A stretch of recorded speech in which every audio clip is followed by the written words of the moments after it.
विद्यार्थी मित्रो, आपण राष्ट्रीय उत्पन्न हा जो भाग पाहतोय त्यामधील यापूर्वी आपण राष्ट्रीय उत्पन्नाची संकल्पना, राष्ट्रीय उत्पन्ना मापनाच्या पद्धती, राष्ट्रीय उत्पन्नातील अडथळे हा भाग आपण सविस्तरपणे पाहिलेला आहे.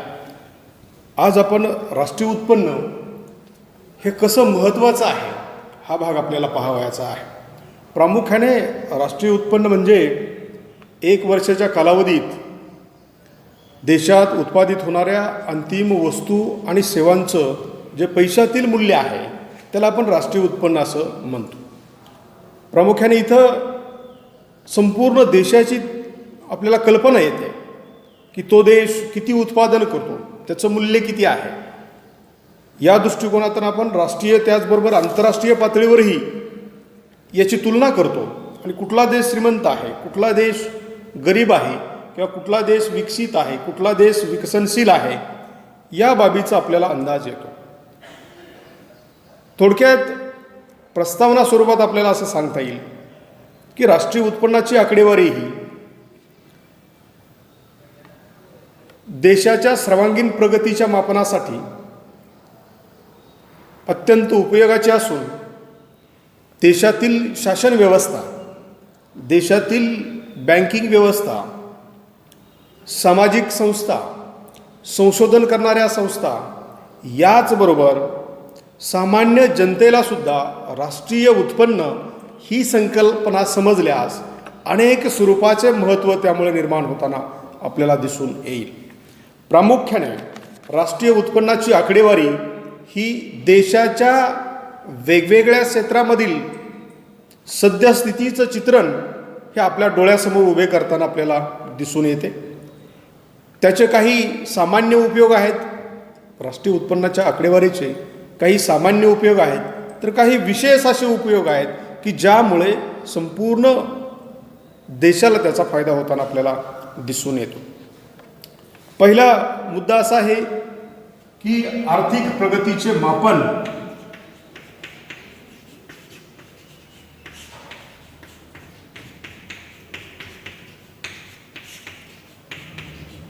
पहा. कोणत्याही देशाची आर्थिक प्रगती ही त्या देशात उत्पादित झालेल्या वस्तू आणि सेवा यांचं पैशातील मूल्य किती आहे आणि तो आकडा किती होतो यावरून होताना आपल्याला दिसून येतो. थोडक्यात असं की कोणताही देश आर्थिक प्रगती करतो म्हणजे काय करतो, तर वस्तू आणि सेवांच्या उत्पादनात वाढ करताना आपल्याला दिसून येतो. म्हणजे जसं शेती क्षेत्रातील वस्तूचं उत्पादन वाढलं, औद्योगिक क्षेत्रातील वस्तूचं उत्पादन वाढलं किंवा सेवा क्षेत्रातील सेवा प्रचंड प्रमाणात वाढल्या तर आपल्या देशाची प्रगती झाली असं आपण समजतो. आणि हे समजण्यासाठी म्हणजेच राष्ट्रीय उत्पन्नाचं मापन करण्यासाठी आपल्याला राष्ट्रीय उत्पन्न हे आर्थिक प्रगतीचं द्योतक आहे. आर्थिक प्रगती जर मोजायची असेल तर आपल्याला त्या देशाचं राष्ट्रीय उत्पादन किती झालं हे आपल्याला मोजलं पाहिजे. अनेक वेळा वेगवेगळ्या देशाचे राष्ट्रीय उत्पन्नावरून त्या देशाच्या राष्ट्रीय उत्पन्नाची तुलना आपल्याला समजते. उदाहरणार्थ आपण अनेक वेळा पाहतो की भारत हा 5 ट्रिलियन इकॉनॉमी बनवणारा किंवा 5 ट्रिलियन इकॉनॉमीचा देश होणार आहे. सध्या ती 3.5 ट्रिलियनपर्यंत आपली अर्थव्यवस्था आहे.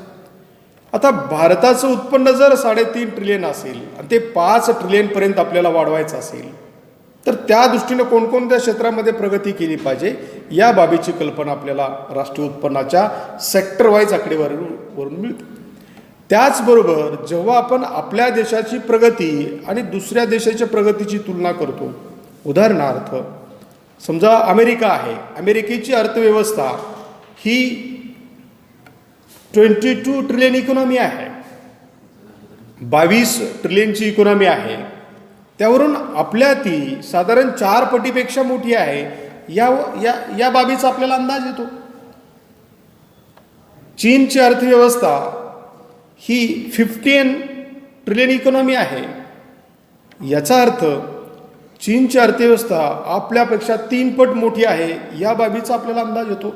म्हणजे आर्थिक प्रगतीचे मापन हे त्या देशातील राष्ट्रीय उत्पन्नाच्या आकडेवारीवरून आपल्याला समजतं, त्याची आपल्याला तुलना करता येते. म्हणून राष्ट्रीय उत्पन्न हे आपल्याला महत्त्वपूर्ण आहे असं वाटतं. दुसरा मुद्दा संपत्तीचे वाटप.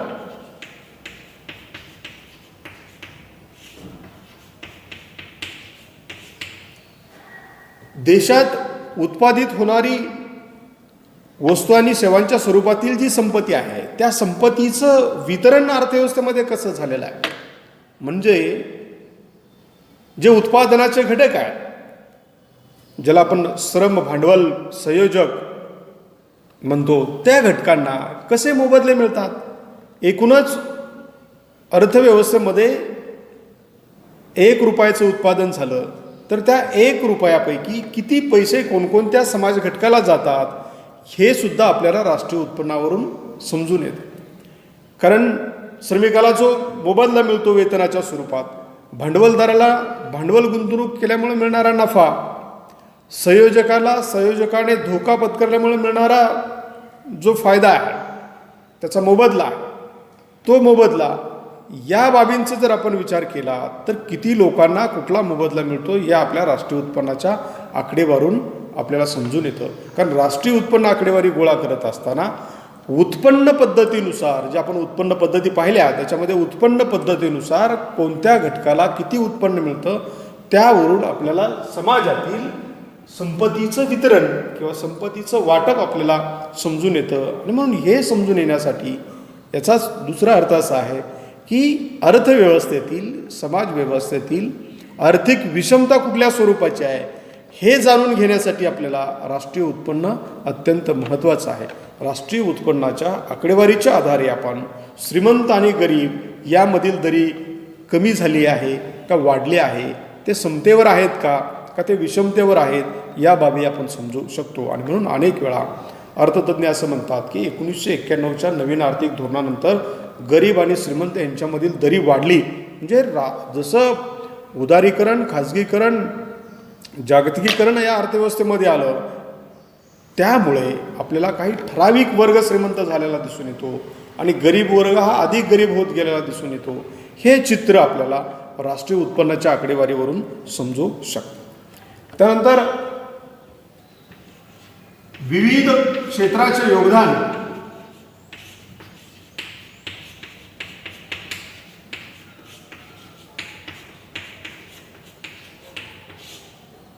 अर्थव्यवस्थेत जे उत्पादन होतं त्या उत्पादनामध्ये अर्थव्यवस्थेमध्ये असणाऱ्या वेगवेगळ्या क्षेत्राचा हिस्सा किती आहे या बाबी आपल्याला समजून येतात. उदाहरणार्थ की अर्थव्यवस्थेमध्ये शेती क्षेत्र आहे, औद्योगिक क्षेत्र आहे, सेवा क्षेत्र आहे, त्याचबरोबर खुल्या अर्थव्यवस्थेमध्ये आंतरराष्ट्रीय व्यापारातून मिळणारा हिस्सा आहे. या सगळ्या बाबींचा जर विचार केला तर कोणतं क्षेत्र अधिक उत्पादन देणारं आहे, अधिक हिस्सा राष्ट्रीय उत्पन्नात समाविष्ट करणार आहे यावरून आपल्याला त्या त्या क्षेत्राच्या योगदानाची, राष्ट्रीय उत्पन्नातील योगदानाची आपल्याला कल्पना येते. आणि मग सरकार किंवा शासकीय पातळीवर असं ठरवता येतं की ठीक आहे, शेतीमधून मिळणारं जे उत्पादन आहे ते उत्पादन प्रचंड प्रमाणात आहे, मात्र शेती क्षेत्राचा राष्ट्रीय उत्पन्नातील जो हिस्सा आहे तो हिस्सा आपल्याला कमी होताना दिसून येतो. अशा वेळेस शेतीचं व्यापारीकरण केलं पाहिजे, कमर्शियलाइज किंवा ज्याला आपण कॅश क्रॉप्स म्हणतो ते कॅश क्रॉप्स मोठ्या प्रमाणावर केले पाहिजेत. शेती आधारित उद्योगांची निर्मिती केली पाहिजे. या बाबी आपल्याला राष्ट्रीय उत्पन्नाच्या आकडेवारीच्या स्रोतावरून समजतात की कोणतं क्षेत्र अर्थव्यवस्थेतील हे मागासलेलं आहे किंवा त्याची प्रगती कमी वेगाने होत आहे, त्यामध्ये आपल्याला गुंतवणूक करता येते, त्याविषयीचं धोरण आखता येतं की जेणेकरून आर्थिक विकास आपल्याला मोठ्या प्रमाणावर साधता येतो. दुसऱ्या बाजूला सेवा क्षेत्र असेल की सेवा क्षेत्राचं कॉन्ट्रीब्युशन आता जवळपास 60% दरम्यान आहे. जे शेती क्षेत्र आहे आणि औद्योगिक क्षेत्र आहे त्यांचं जे कॉन्ट्रीब्युशन आहे ते कॉन्ट्रीब्युशन सेवा क्षेत्राच्या तुलनेने कमी आहे आणि सेवा क्षेत्रे मोठ्या प्रमाणावर विस्तारताना आपल्याला दिसून येते. यामध्ये वाहतूक असेल, बँकिंग असेल, विमा असेल, या कंपन्या किंवा हे जे घटक आहेत हे घटक आपल्याला अर्थव्यवस्थेत मोठ्या प्रमाणात कॉन्ट्रीब्युशन देताना दिसून येतात, तेव्हा त्या आधारे आपल्याला वेगवेगळ्या क्षेत्रातील हिस्स्याची आपल्याला कल्पना येते. तसंच आर्थिक धोरण निश्चितीसाठी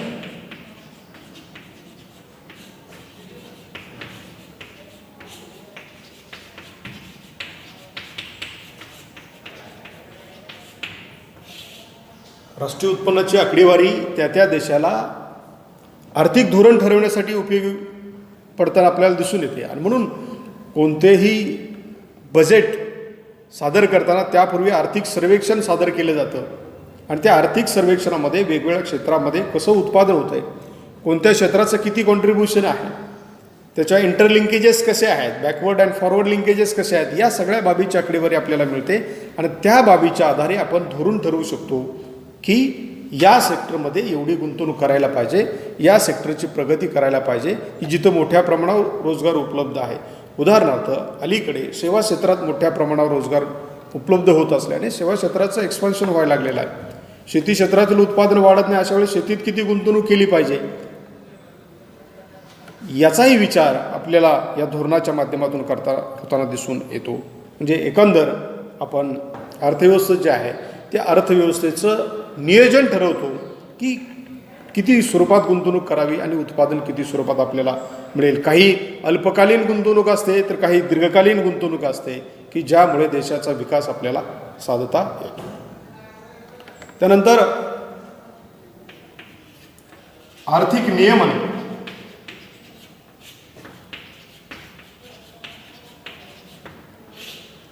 राष्ट्रीय उत्पन्नाच्या आधारे अर्थव्यवस्था रेग्युलेट करता येते, नियंत्रित करता येते. उदाहरण दाखल आपल्याला पाहायचं झालं तर किंमत वाढत असेल, अर्थव्यवस्थेतील वस्तू आणि सेवांच्या किमती वाढत असतील आणि एकंदरच अर्थव्यवस्थेमध्ये महागाई मोठ्या प्रमाणात वाढायला लागली तर सरकारनं काय धोरण आखलं पाहिजे याविषयीची कल्पना आपल्याला राष्ट्रीय उत्पन्नाच्या आधारे येते. उदाहरणार्थ की शेतमालाच्या किमती वाढायला लागल्या. पाठीमागे जानेवारी 2020मध्ये आपण पाहिलं की कांद्याच्या किमती जवळपास 150 रुपये प्रति किलो झाल्या होत्या. अशा वेळेस सरकारनं काही दिवस वाट पाहिली आणि दुसऱ्या देशातून कांदा आयात केला. आयात केल्यानंतर कांद्याच्या किमती 40-50 रुपये हे नियमित झाल्या. म्हणजे आपण अर्थव्यवस्था एका वेळेस जर उच्च पातळीवर जात असेल किमतीच्या बाबतीत, किंमत पातळी जर वाढत असेल तर ती किंमत पातळी कमी करण्याचा प्रयत्न करतो. सरकार ती किंमत पातळी कमी करण्यासाठी धोरण आखते. आणि दुसऱ्या बाजूला जेव्हा कांद्याच्या किमती 1 रुपया 2 रुपये किंवा 5 रुपये किलो असतात तेव्हा सरकार आपल्याकडे अतिरिक्त उत्पादित झालेला जो कांदा आहे तो कांदा विदेशाला निर्यात करते. विदेशाला कांदा निर्यात केल्यामुळे आपल्याकडे जो अधिकचा साठा आहे तो कमी होतो आणि अधिकचा साठा कमी झाल्यानंतर आपल्या लोकसंख्येला जे उपभोगासाठी लागणारा कांदा उत्पादन आहे तेवढ्यापुरतं कांदा उत्पादन झालं तर आपल्या किमती ज्या ठराविक पातळीला स्थिर होतात. म्हणजे अर्थव्यवस्था नियमनासाठी, अर्थव्यवस्था नियंत्रित करण्यासाठी, शासकीय पातळीवरील धोरण आखण्यासाठी आपल्याला उत्पादनाची माहिती असली पाहिजे की भारतामध्ये कांद्याचं उत्पादन किती होतं आणि भारतीय अर्थव्यवस्थेत कांद्याची मागणी किती आहे. जर मागणीपेक्षा अतिरिक्त उत्पादन होत असेल तर त्यावेळेस किमती कमी येतात. त्या किमती कमी येऊ नयेत म्हणून जे अतिरिक्त उत्पादन आहे ते आपण निर्यात करण्याचं धोरण आखलं पाहिजे. त्याचबरोबर जर किंमत पातळी वाढत असेल, जेवढं उत्पादन पाहिजे त्या प्रमाणात उत्पादन झालेलं नसेल तर निश्चित स्वरूपानं उत्पादनाची विदेशातून आयात करावी लागते आणि अर्थव्यवस्थेत समतोल राखावा लागतो. या धोरणासाठी आपल्याला राष्ट्रीय उत्पन्नाच्या आकडेवारीची गरज आहे. आकडेवारी महत्त्वाची आहे की जेणेकरून संपूर्ण अर्थव्यवस्था आपल्याला नियंत्रित राखता येते. त्यानंतरचा मुद्दा असा आहे की आर्थिक प्रतिमाने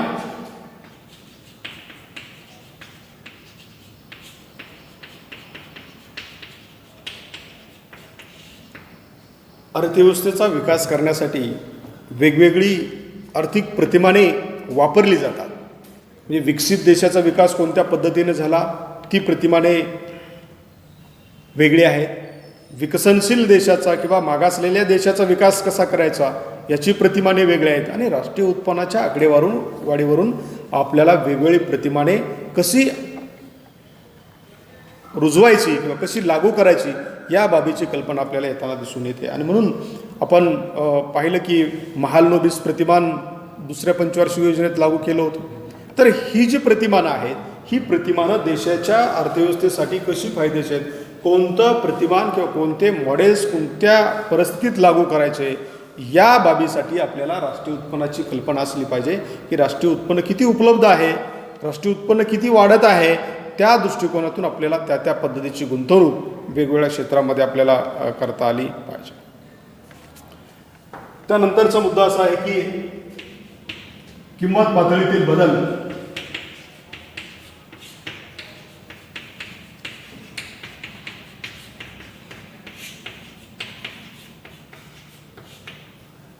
राष्ट्रीय उत्पन्न मोजत असताना आपण राष्ट्रीय उत्पन्नाची व्याख्या अशी पाहिली की 1 वर्षाच्या कालावधीत देशात उत्पादित होणाऱ्या अंतिम वस्तू आणि सेवांचं पैशातील मूल्य म्हणजे राष्ट्रीय उत्पन्न होय. आता पैशातील मूल्य हे कसं मोजलं जातं, तर पैशातील मूल्य हे किंमत पातळीच्या साह्यानं मोजलं जातं, किमतीच्या साह्यानं मोजलं जातं. आणि म्हणून किमतीतील जो बदल आहे तो बदल समजून घ्यायचा असेल तरीसुद्धा आपल्याला राष्ट्रीय उत्पन्न ही अत्यंत महत्त्वाची संकल्पना आहे. जेव्हा उत्पादन मोजलं जातं त्यावेळेस जर किमती वाढत असतील तर आपल्याला राष्ट्रीय उत्पन्न अधिक होताना दिसून येतं. आणि ज्या वेळेस किंमत पातळी कमी असते अशा वेळेस जर राष्ट्रीय उत्पन्न आपण मोजत असू तर ते आपल्याला राष्ट्रीय उत्पन्न कमी होण्याची शक्यता, कमी मिळण्याची शक्यता असते. उदाहरण दाखल आपल्याला पाहायचं झालं तर आपण एखाद्या शेतकऱ्याला समजा 20 क्विंटल धान्य झालं, ते 20 क्विंटल धान्य हे गेल्या वर्षी 1,000 रुपये किमतीनं विकलं तर 20,000 रुपये उत्पन्न मिळालं. पण यावर्षी 20 क्विंटल धान्य होऊन किंमत मात्र त्या वस्तूची किंवा त्या धान्याची प्रति क्विंटल 2,000 रुपये असेल तर यावर्षी 40,000 रुपयाचं उत्पन्न मिळतं. मात्र उत्पादनात कोणताही फरक पडलेला नसतो. गेल्या वर्षी 20 क्विंटल धान्य झालं, तेच 20 क्विंटल धान्य यावर्षी झालं. मात्र किमतीतील बदलामुळे आपल्याला राष्ट्रीय उत्पन्न वाढलेलं दिसून येतं. आणि म्हणून अनेक वेळा आपल्याला किमतीतील बदल जो आहे, जर किमती वाढत असतील तर तो बदल वजा करावा लागतो, किमती घटत असतील तर तो बदल आपल्याला प्लस करावा लागतो. आणि अनेक वेळा राष्ट्रीय पातळीवरून किंवा शासकीय पातळीवरून आपल्याला असं दिसून येतं की दर 10 वर्षामध्ये एक स्थिर वर्ष गणलं जातं की त्या स्थिर वर्षाच्या आधारे इतर वर्षातील किमतीचा अभ्यास केला जातो आणि त्यानुसार राष्ट्रीय उत्पन्न मोजताना आपल्याला दिसून येतं. त्यानंतर विभागीय विकास.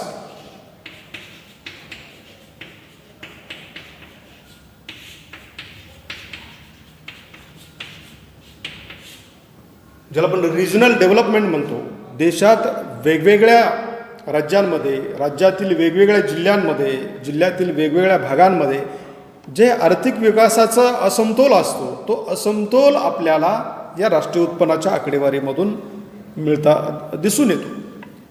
की महाराष्ट्राचं उदाहरण घेतलं तर आपल्याला महाराष्ट्र हा, पश्चिम महाराष्ट्र हा श्रीमंत किंवा बागायतदार महाराष्ट्र म्हटलं जातो. शेतीच्या बाबतीत विकसित महाराष्ट्र म्हटलं जातं. या तुलनेत जर तुम्ही विदर्भ मराठवाड्याचा विचार केला तर तिथं शेतीच्या बाबतीत ते मागासलेले रिजन आहेत, मागासलेले प्रदेश आहेत. अशा वेळेस जे शेती संबंधीच्या ज्या गुंतवणुका आहेत, विशेषतः जलसिंचनाच्या ज्या सुविधा आहेत, त्या सुविधा आपल्याला विदर्भ आणि मराठवाड्यामध्ये अधिक प्रमाणात केल्या पाहिजेत. धरणं अधिक प्रमाणात बांधली पाहिजेत किंवा इतर ज्या जलसिंचनाच्या सुविधा आहेत त्या संबंधित भागामध्ये अधिक प्रमाणात त्या संबंधीची गुंतवणूक केली पाहिजे. या बाबी समजण्यासाठी आपल्याला त्या त्या देशाचं, त्या त्या राज्याचं, त्या त्या जिल्ह्याचं उत्पन्न किती आहे ते उत्पन्नाची आकडेवारी आपल्याकडे असेल तर आपण निश्चित स्वरूपाने सांगतो की विभागीय समतोल निर्माण करण्यासाठी आपल्याला मागासलेल्या जिल्ह्यांमध्ये, मागासलेल्या राज्यांमध्ये मोठ्या प्रमाणावर गुंतवणूक नेली पाहिजे. आणि जो विकसित भाग आहे की जिथं अधिक पोटेन्शियल आहे, जिथं अधिक विकासाची संधी आहे, अशा ठिकाणी अनेक गुंतवणूक केली तर आपल्याला तिथूनही जादा उत्पादन मिळवता येतं. आणि म्हणून विभागीय समतोल निर्माण करण्यासाठी विभागीय विकास जो आहे तो विभागीय विकास आपल्याला राष्ट्रीय उत्पन्नाच्या आधारे तपासता येतो. आणि म्हणून राष्ट्रीय उत्पन्न हे अत्यंत महत्त्वाचं आहे आपल्याला दिसून येतं. त्यानंतर मक्तेदारी नियंत्रण.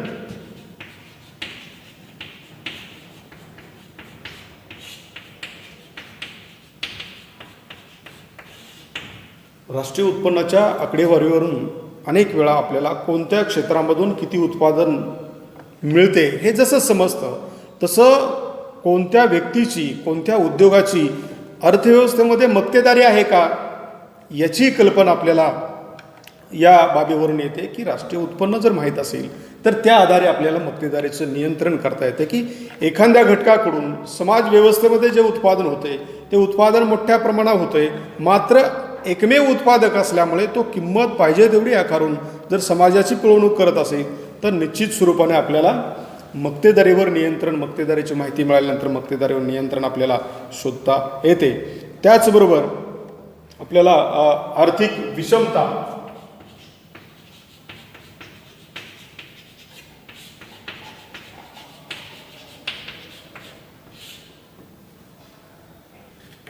राष्ट्रीय उत्पन्नाची आकडेवारी जर सरकारकडे असेल तर सरकारला कुठलं राज्य अधिक उत्पादन देणार आहे, कुठल्या राज्यामध्ये अधिक कर जमा होतो, कोणत्या राज्यामध्ये अधिक उत्पादन होतं, उत्पन्न मिळतं, किंवा राज्यातील कोणत्या भागामध्ये अधिक उत्पन्न मिळतं, या सगळ्या बाबीची कल्पना असल्यामुळे आर्थिक विषमता जी आहे ती आर्थिक विषमता आपल्या लक्षात येते. किंवा आर्थिक विषमता मोजायची असेल तर सर्वांगीण त्या रिजनचं आपल्याला उत्पन्न माहीत असले पाहिजे, त्या देशाचं उत्पन्न माहीत असले पाहिजे, त्यानंतर आपण आर्थिक विषमता मोजू शकतो.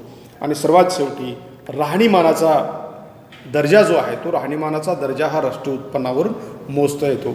उदाहरणार्थ ज्या देशामधील व्यक्तींचं दरडोई उत्पन्न जास्त आहे, जसं आपण यापूर्वी पाहिलं की अमेरिकेमध्ये साधारणतः दरडोई उत्पन्न हे अधिक प्रमाणावर आहे, तर आपल्याकडे दरडोई उत्पन्न हे $2,300 दरम्यान आहे, US दरम्यान. त्याच्यामुळं राहणीमान हे भारतीय लोकांचं कमी राहताना दिसून येतं. किंवा भारतामधील काही लोक श्रीमंत आहेत, जसं मी यापूर्वी सांगितलं की मुकेश अंबानी हे जगातील 9व्या क्रमांकाचे श्रीमंत व्यक्ती आहेत.